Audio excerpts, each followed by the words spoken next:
Welcome to Positive Talk Radio. We're glad you're here. I'm Kevin McDonald, your host for this grand adventure, and I thank you for joining us. You see, our mission is to create a positive, personal connection to all things with courage and love. We invite terrific guests, interesting topics, and great conversation, all in a fun, entertaining way. And we always manage to learn something, too. So I hope you will stay right where you are for this episode of Positive Talk Radio.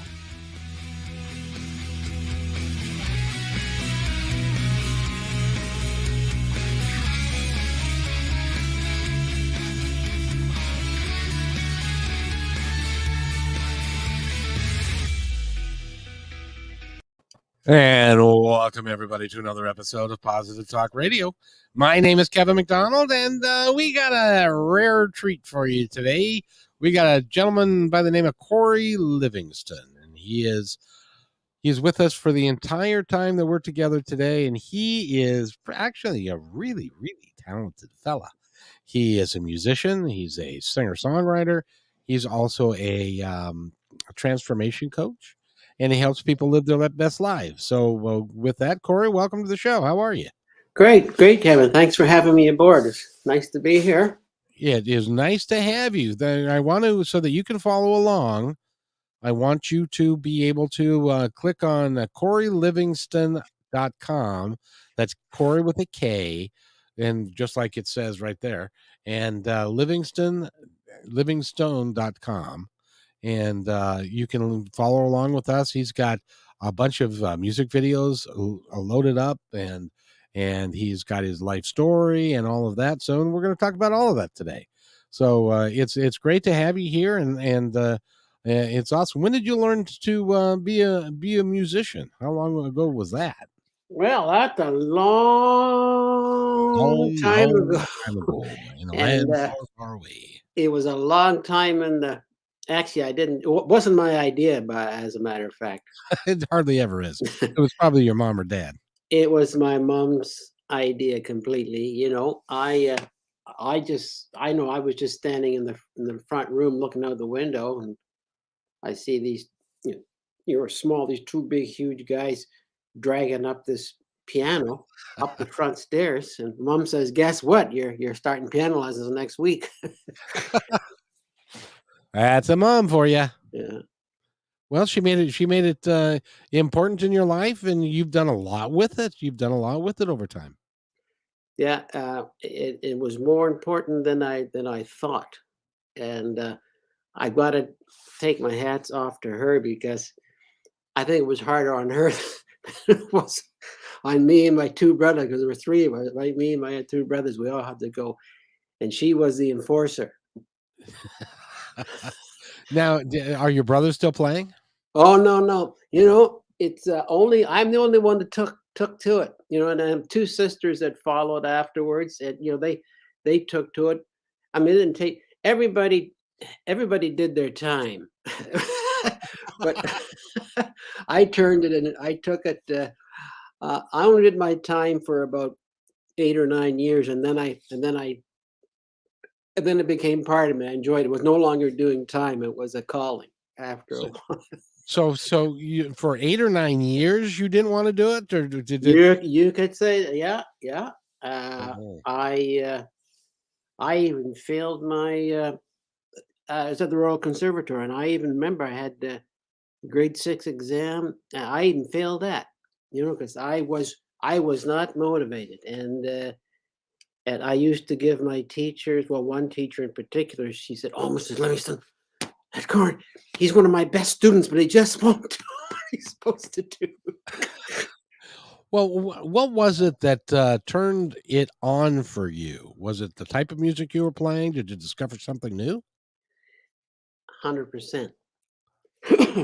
See, the problem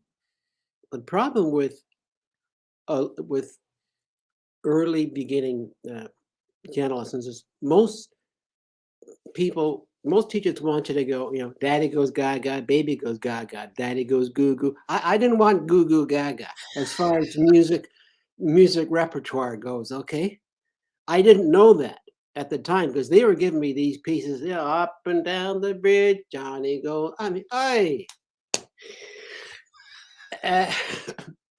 it wasn't until I got to high school, and this was, and I had, I had done my time.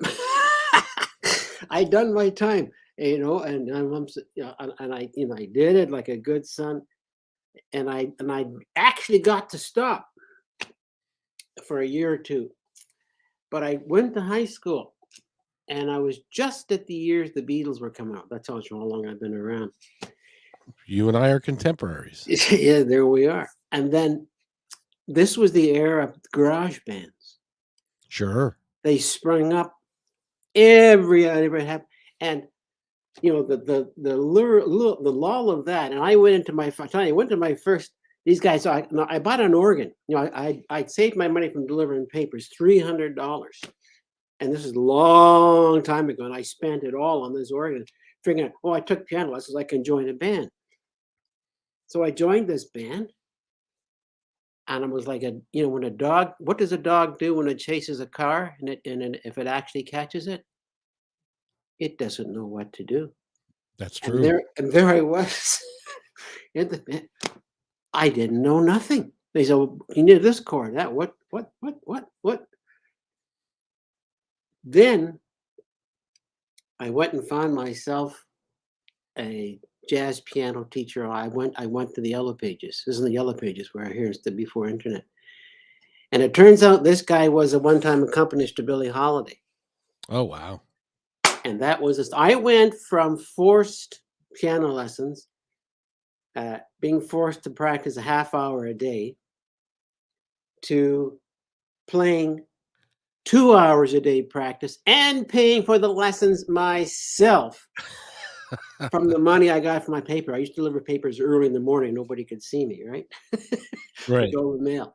I went from 0 to 1,000, not even 100, 0 to 1,000, like that. And he turned me on to this, wow, this cool music, cool stuff you could do. And then I said to myself, I'm going to go back to the conservatory and give it another try.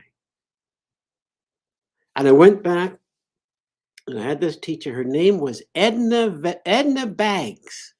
You can't get any more Victorian than that. And that was her. Edna. I mean, who calls their child Edna? So it's different time back then. So that tells you how old, how old she was. She's as old as I am now. She was Edna Baggs. She showed me Bach, tunes that blew me away, and Mozart. I was one of her top students. I mean, she showed me this whole real music, not la la la la la la, up and down the bridge, see Johnny carry the water.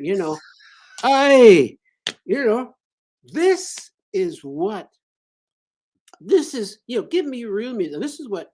See, this was lurking. The real music musician was inside me. He says, "Listen, we cannot live. We cannot live on these McDonald's hamburgers. We refuse. We revolt. We're ready for fine dining." And that's just the way I was made. And I never stopped since then. That was the beginning. I left guys that were better than me musically at that time. I left them in the dust in a matter of months. It was just a bang, a big explosion.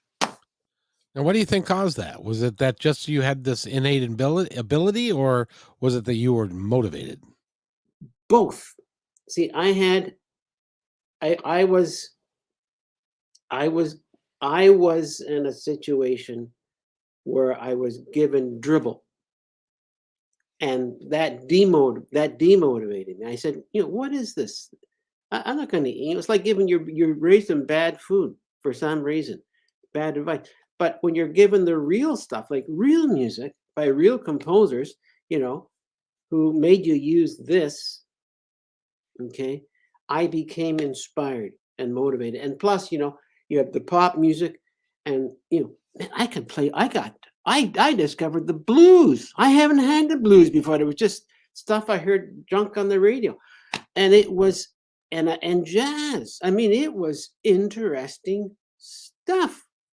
and you could create. I was Sure. creating. And so, it just snowballed. It just snowballed.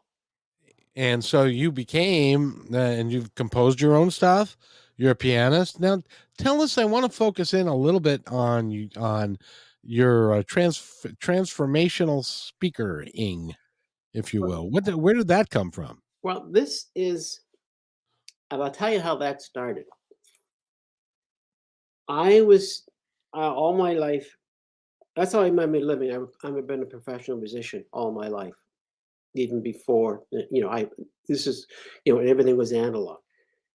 And a number of years ago, I think about 15 years ago, I was doing a do-it-yourself concert, and that means the venue is there, but you have to turn in what you want. You could turn it into a library, a seminar room, a flower show room, whatever you want. But so I turned this. It was a well-known venue here in Canada. It was small, not large, maybe hold a couple hundred people. And it was just 4 bare walls. So I had to go down and set that up because with my band, I went down like early Saturday morning. I had to set up. I had theater curtains, and stands, and I had to hang up. I had my tool belt, my ladder, all this stuff. I had a step ladder, up and down the step ladder, hanging, lights up, down, and shining the curtain. I had to get the snacks organized and merchandise table. I was having a grand piano delivered, because I wanted to do a real nice concert, and the tuner had to come. So I'm doing this stuff all day long. And, the band doesn't come, they just come and play and stick their hand out for the money, right? So when you're a leader, you have to do all this. So anyways, I did this. And the concert was a great success.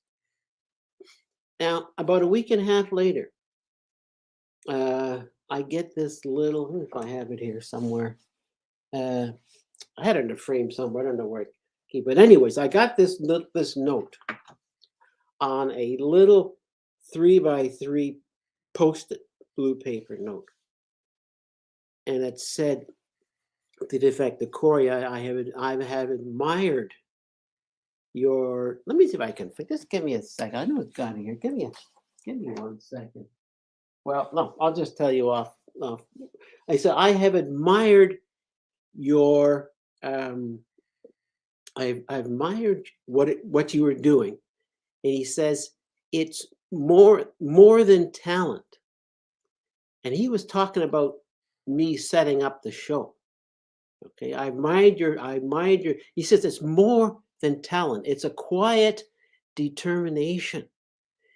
And what blew me away, he ended up with, I would do well to apply the same to my own life. So, Oh, wow. and you know who wrote it? No, tell me. It was the maintenance man, Oh, custodian of the building. well, it just goes to show you that you never know where these little gems are going to come from.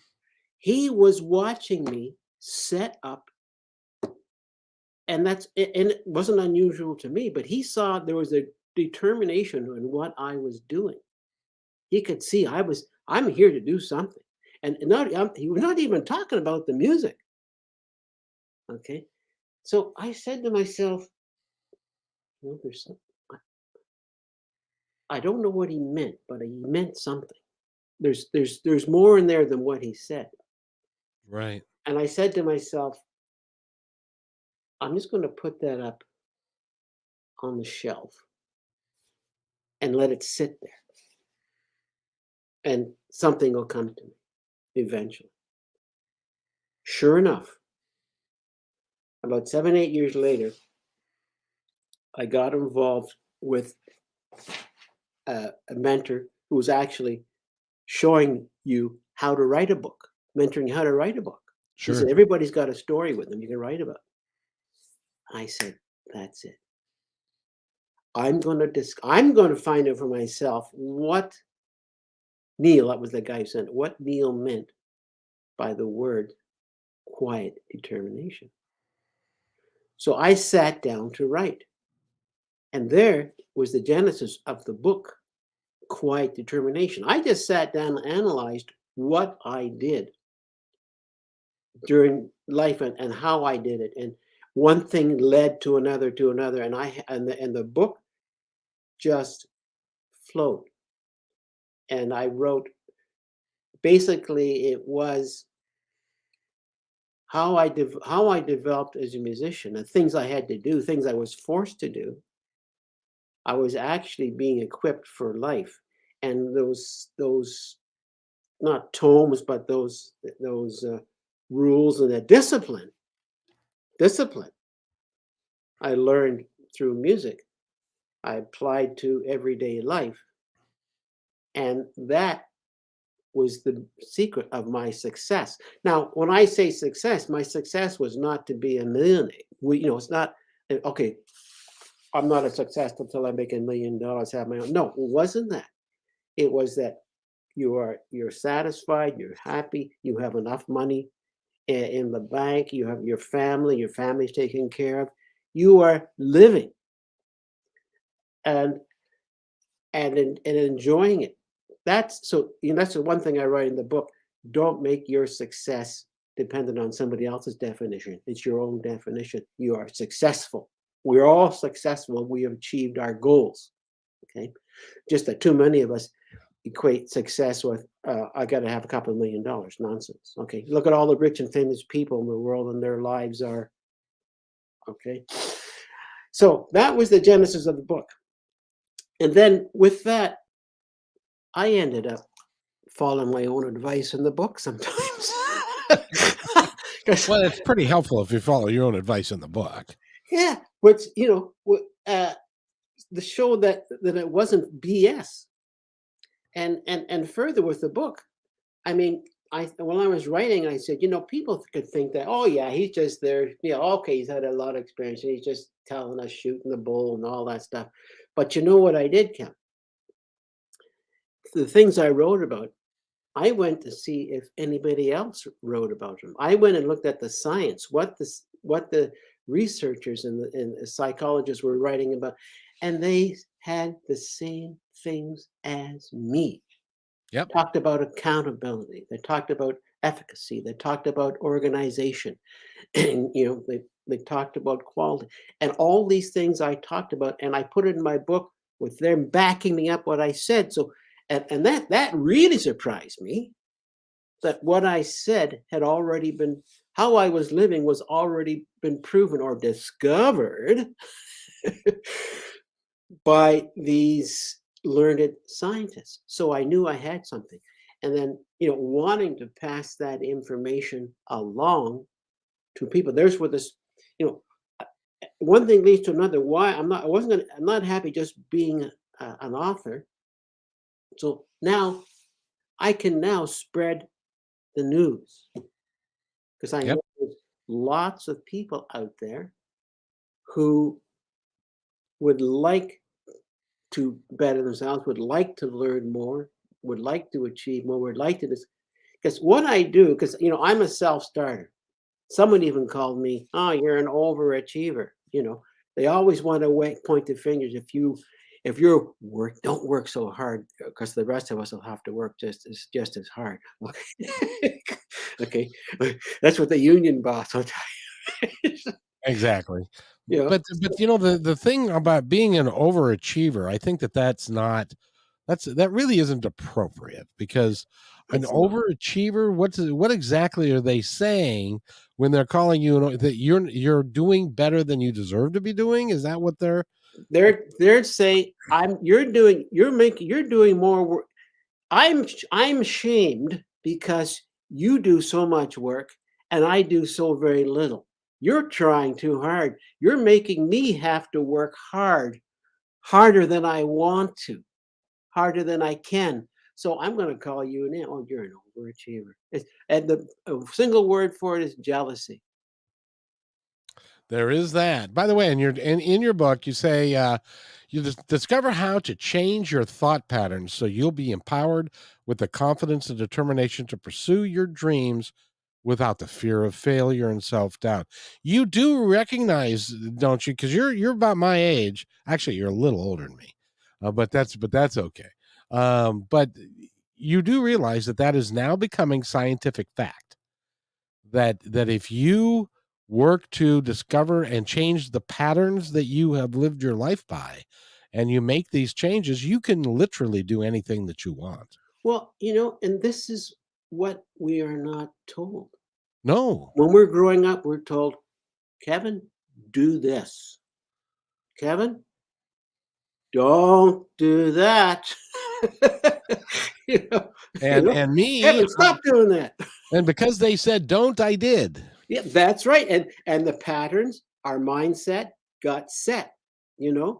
We got set. Who caused all this stuff? And you're looking, looking around, don't look at me.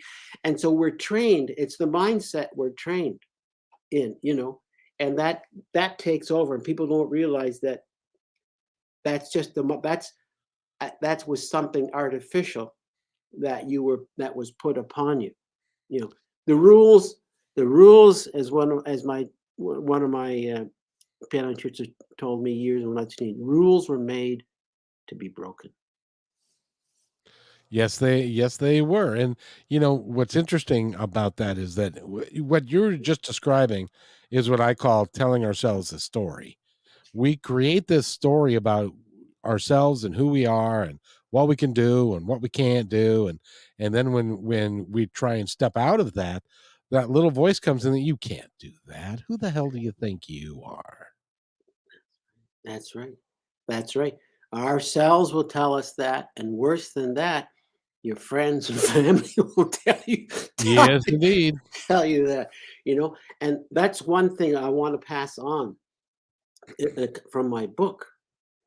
Many people, a lot of people have messages that they want to pass on, and the one of the mentor I had, he charged me a lot of money, and in the end, I said to myself, "Is that all there is?"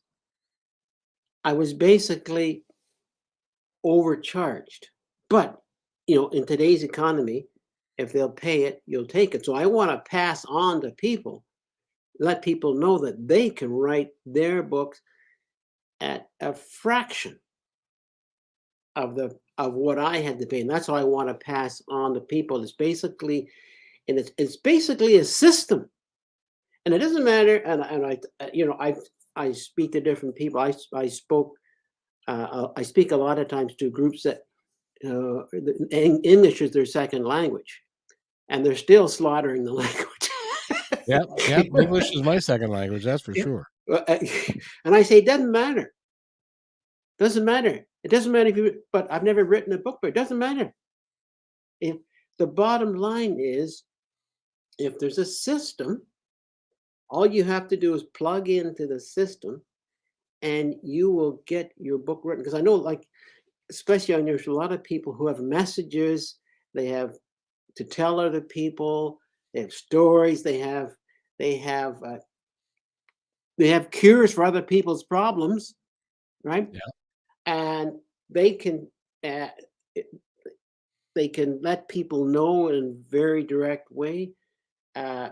People can also use books as marketing tools. Let the people, as soon as you write a book, right away, I wrote a book, you're deemed as some kind of genius or some kind of expert, which is great. So if you're a realtor and you're writing a book about, what to look about for real estate or how to renovate a home, it doesn't have to be about what you do. Like a realtor, he won't write about selling homes. He would write, here's how to decorate or redecorate a home, or here's what to look for, and he's not even talking about selling. It's just some valuable information. So it doesn't matter, you could be, there's one company, one lady I know wrote about pets when they die. Yeah. A lot of people it's worse. People treat their pets, they're more valuable than family members. Absolutely. Absolutely. And her book was picked up by a pet food company. Sure. What a great marketing thing for a pet food company. I'm not going to sell you pet food today. We're going to give you a book about how to cope when one of your pets die. And, what an emotional impact that gets. So, this is what I want to help people to get into that situation. Just like my book, and my book opened up things to me, like the whole thing about speaking. One thing leads to another, and sharing your information. Because I know everybody's got a story or something they want. It could even be a legacy. Yep. It's interesting that in this day and age, you are not considered an expert unless you've written a book. Now, you may have the knowledge up here, and you may be really, really, really, really good at what you do, but if you haven't written a book, writing a book qualifies you as an expert in your field, whatever that is. That's because we've been trained, and now I don't know how long that's going to last, because now we're in virtual. We're in the land of virtualism. Before you had to, we have the books in hand, and that looks like a lot of work to do. And we went to school, and what did we have in school? We had books. We went to college. What did we have when we had books? We went to university. What did we have? We had books, textbooks written by all these scholars and all these brilliant people. So that has just worked its way down into common, normal societies, where if you've written a book, you have to have something up there. Absolutely. So let's talk about that. If somebody wants to write a book, how can you help them? Well, I have a system, and you what you want to do, and that's one thing. This is number one thing. Anything that is successful, I don't care what topic, it has a system. You want to become a doctor? There's a system. You want to become a dentist? It's a system you have to go through. Okay, you want to go to the supermarket to buy some groceries. There's a system. You have to walk in, you have to put the stuff in your cart, you have to go to the checkout desk and pay. You can't just walk in and go out the back door, right? You can, but that's a very short career. Very short career, and that's not the system. So you got to. Right. If you don't stay in the system, you're going to get in trouble. That's exactly right. So we're looking at books. Anything. It's baking a cake. It's a system. You got to have ingredients. They got to be these particular ingredients. You got to have pots. You got to have pans. You got to have an oven. You got to have electricity, and you do it in this order, right? It's a system. You don't turn the oven on and then throw the flour in and hope for a cake, right?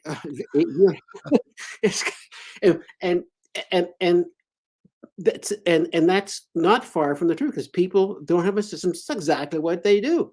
Okay, I'll throw the water in the bowl and then throw some baking powder and put it in the oven. Oh, I'm going to have a cake. I'll put the flour in later, and I'll put. No, it's not going to work like that. That's right, because that's not a system. So with the book, you start off in the beginning. You got to think about, well, just some general talking. What's your book going to be about? Just general. So,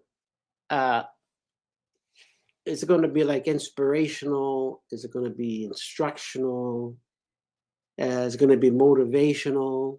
Well, it's going to be entertaining, or it's going to be comforting, or it's going to be informative. So so that's kind of like the type style of what's it. So that gets you started for one thing. Mine was informative. I'm trying to quiet determination. I'm trying to figure out, what does that mean? So it's going to inform me, or it could even be, you could even call it discovery. So, and then, well, that would come into objective. So what do I want my book to do for me? My book was, what I wanted to do was, what does quiet determination mean? I mean, I wasn't thinking about, I'm going to sell it, I'm going to speak, I'm going to do all these things.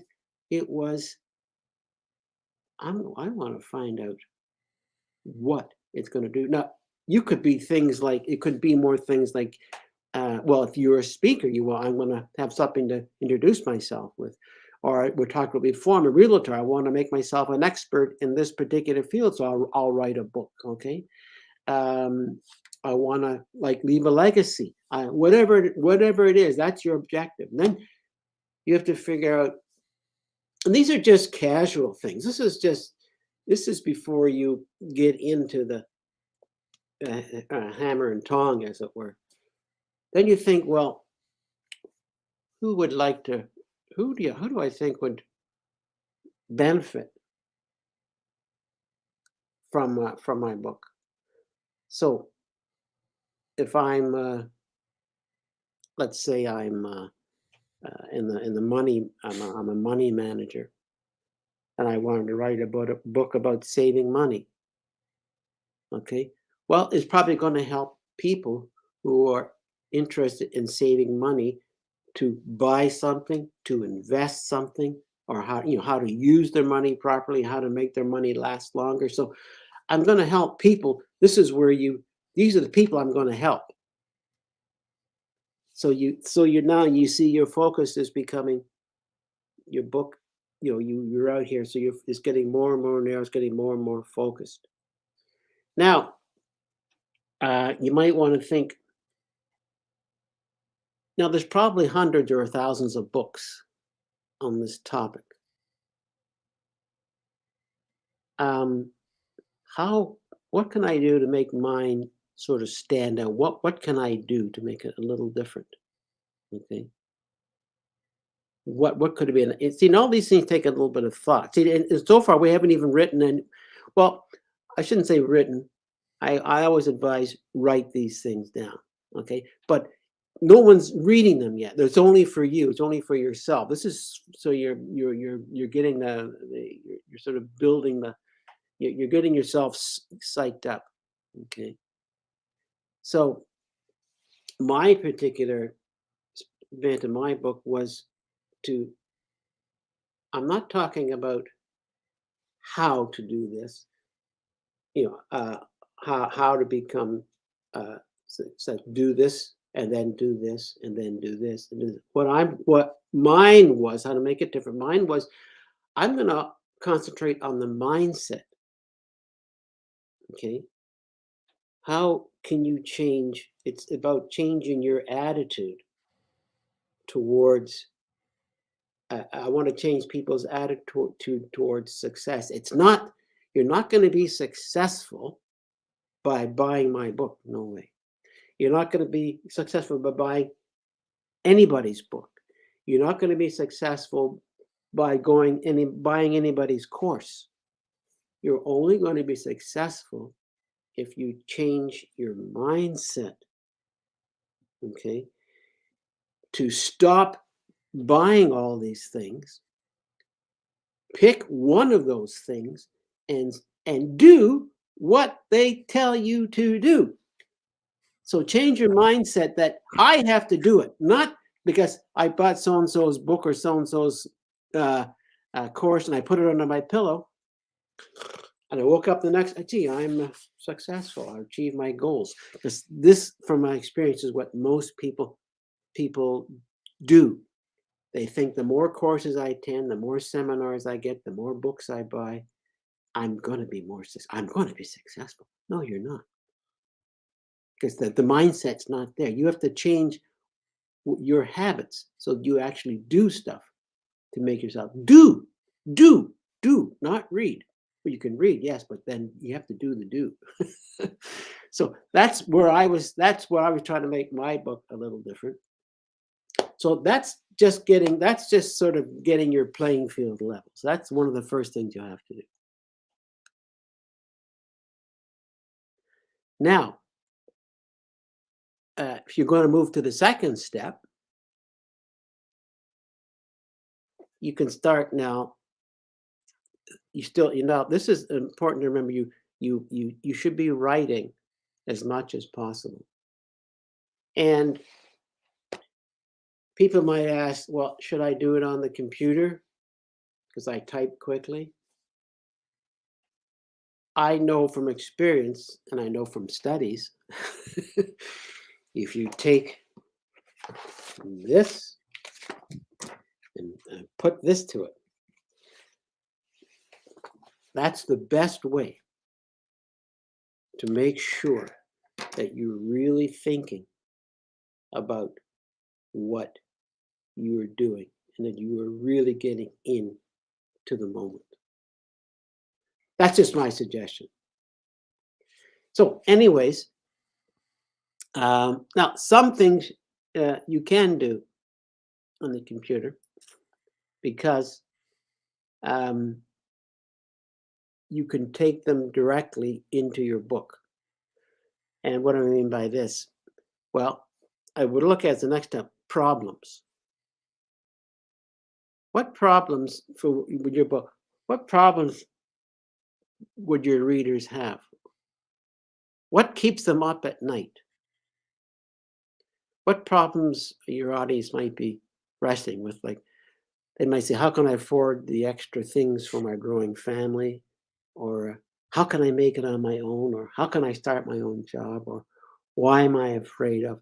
So you write down all these questions that your imaginary might have. And we're still, and the benefit of doing this, you're thinking, see, you're already writing. Yeah. You're already writing, and you may not even realize it. You've already written 10 things.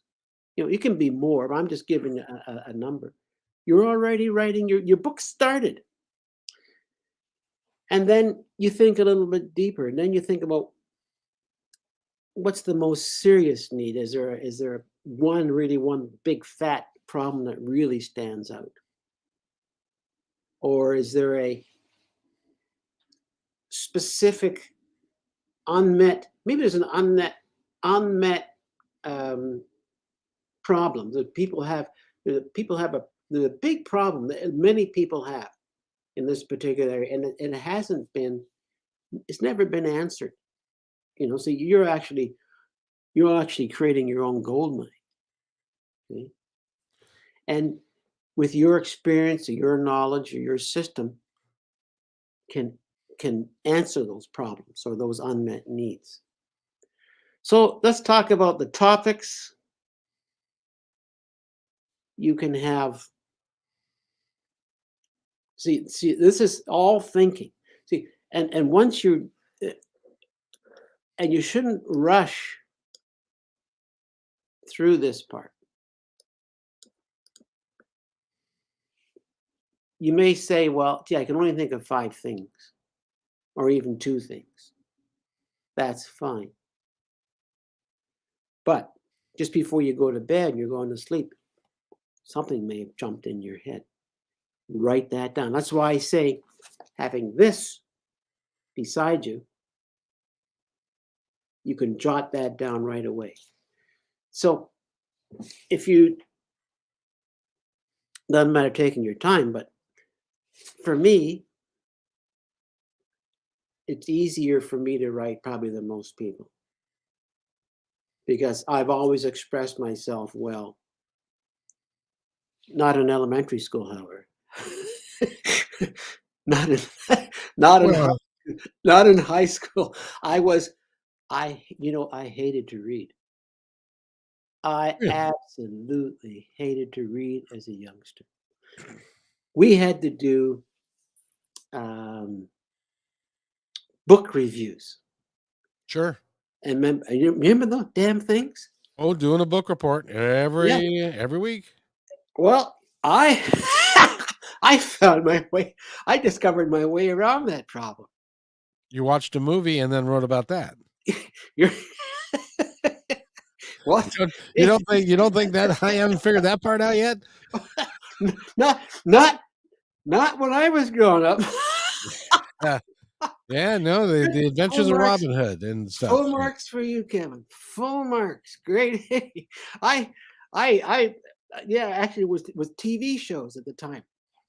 I watched a TV show And I wrote about that. And of course, I just got an ordinary book, went to the back of the book, and copied down the publisher's name and an author's name. No, I made up the author's name. I just made the publisher's name and address, put it right in there. It's good full marks. But that's what I used to do the same. So you're probably guilty of the same thing. But Yeah, sir. There was a movie called It Happened One Night, which was about the Titanic. And there's also the book of the same name. And I watched the movie, didn't read the book, but my teacher was smarter than me, so they figured that part out. well, you see, you picked too popular. Yeah, you got to be more obscure. I get it. I did this off of a movie. I remember I was sitting at home watching TV because I was home with a cold, bad cold, and I was watching TV. And that was the TV, the film, the movie that I'd seen on TV. I just wrote it. And you know what I like to read? I love to read comic books. Sure. I went through them and I asked me why. And I never read I think I read my first book. I mean, even in high school for English, and this is somebody who's written a book, right? You may think it's funny. Well, this is what I'm trying to show. It doesn't matter what your background is. For English, you're reading Charles Dickens and all these Shakespearean. I don't know if they had them where you are, but we had something called Cole's Notes. And Cole's Notes, this was actually a company. It was a bookstore called Cole's, and they hired someone who wrote synopsises of all these. So I wasn't going to read a Charles Dickens story. It was friggin' deep. Come on, I got better things to do. Well, and especially like Shakespeare and stuff, it's hard to understand the language when you're reading Shakespeare because the same words mean different things in the 15th century than they do today. Exactly. And so we went to these Cole's Notes, and everything down like that. But talking about Shakespeare, I came to love Shakespeare. This is going further, like back into university, because I thought the language was so cool. Like, when's last has I seen thine own knee? This is Hamlet talking to big fat Falstaff. I mean, things like that, and things like how fair it is to lie betwixt a maiden's legs. I mean, they were talking about these things. No, this is a family show. Come on, yeah. No. Well, this is Shakespeare, and they didn't, and of course all the guys, wah, and like in Hamlet, his father says, "I've come to whet thy almost blunted purpose," which means what it was. I mean, he had to reshape his goals, right? But the boys are going, blunted purpose, So we're finding all these neat things in obscure language. That's the same things we do today, that we talk about, only it was far more eloquent, far more sophisticated, and romantic. It was, and so it's funny. The older I got, the more I started to read. Now I can, and I went to magazine articles, and I'm not a crazy reader, but I enjoy reading, and I enjoy old You know what? I bet you if you try this experiment, go up to any teenager today and say, "Do you know what a cobbler is?" Oh, they'd have no idea. No idea. You're right. And I've done that with many words. They have no idea, but these words are beautiful. I mean, they're so descriptive. And the English language, it's so many descriptive, and this is kind of depressing now because of the way the English language is going today, and the kids, and I was shocked until 3-4 years ago. I found out that kids can, when your kids are growing up and you didn't want them to know, the Johnsons are getting DIVORCED next week because you didn't want the kids couldn't spell, so you didn't want them to hear the words, important words of the parents. Well, it's the same thing with writing. Kids today can no longer read cursive. They only print.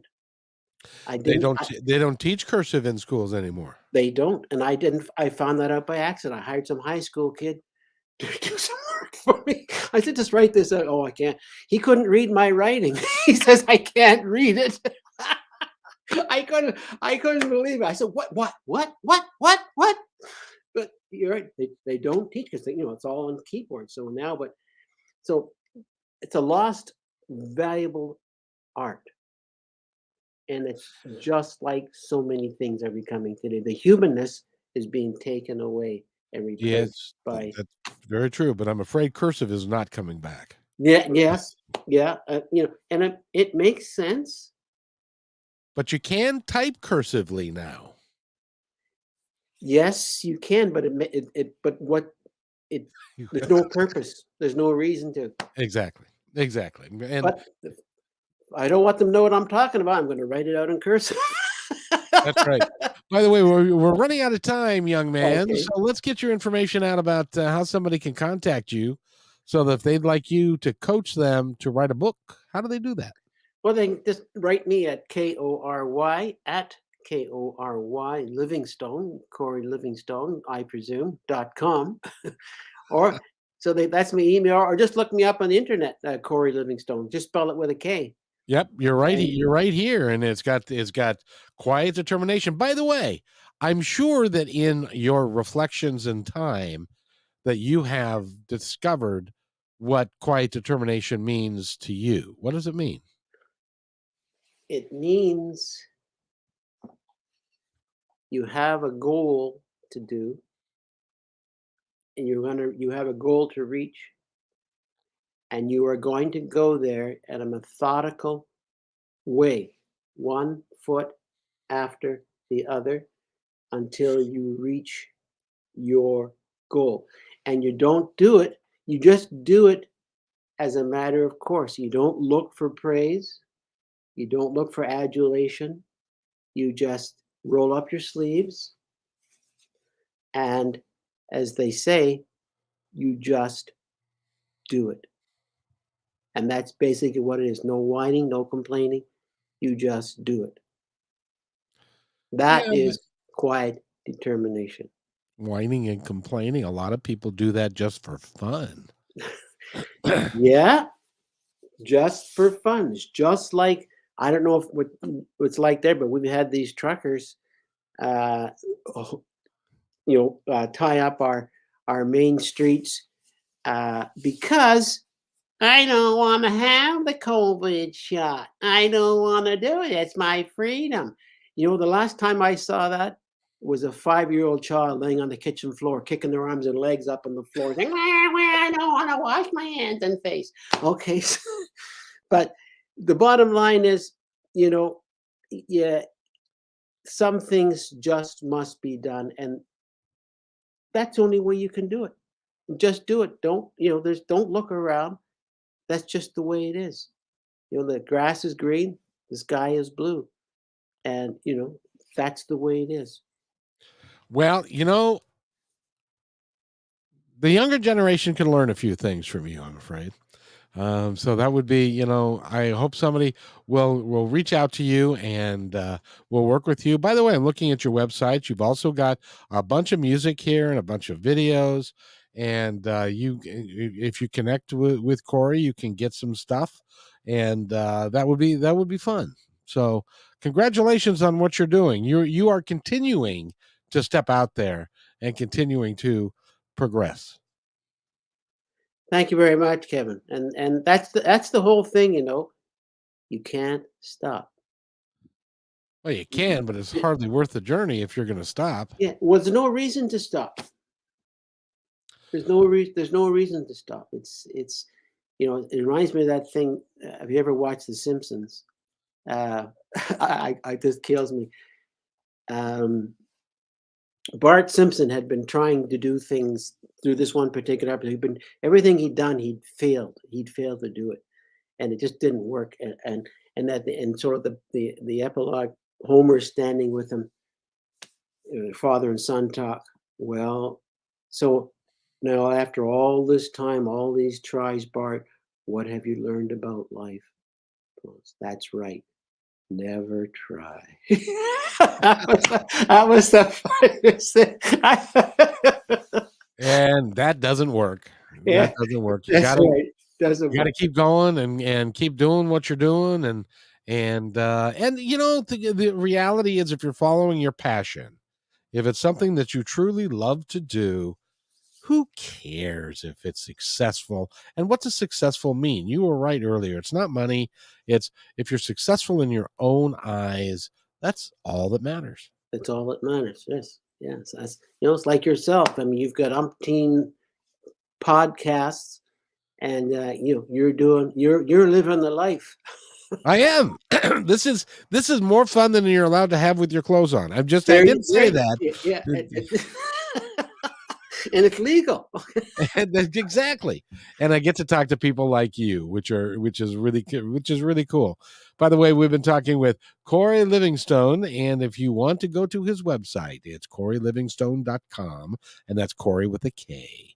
And so make sure that you go there and you can join his group, pick up some music, and buy the book, Quiet Determination. And stuff. So do all that. Is there anything you'd like to say before we leave, young man? Well, thank you very much for having me on the show. Oh, you're so welcome. You know, and I would just say generally to people, you know, we all have thoughts, negative thoughts about what we're doing or what we might do, but we have to, you know, ignore those in spite of those. Everybody has that. You know, it's what we do in spite of those thoughts. Just, you know, ignore your those negative thoughts. You know, pick yourself up, dust yourself off, and just, you know, keep on going. You know, Chinese proverb says, "Fall 6 times, get up 7." That's it. That's all you can do. If you keep, life is going to knock you down. You got to keep getting up. And you'll succeed. You'll succeed. Again, we've been talking with Kory Livingstone. Go to korylivingstone.com and get all of his works. And sir, you stay right there. I'll be right back. And thank you so much. Well done. The following presentation is brought. Thanks for enjoying this episode all the way to the end. Please give us a like and subscribe to this channel. This has been a production of kmmedia.pro. Please visit our website, oddly enough, named kmmedia.pro, for more details about us and our mission, which is to provide great positive programming designed to inspire us all. I'm Kevin McDonald, and I'm proud of these shows, and I truly hope that you'll like them and share them with friends and family. So on behalf of our entire team, remember, be kind to each other because each other's all we've got. We'll see you next time.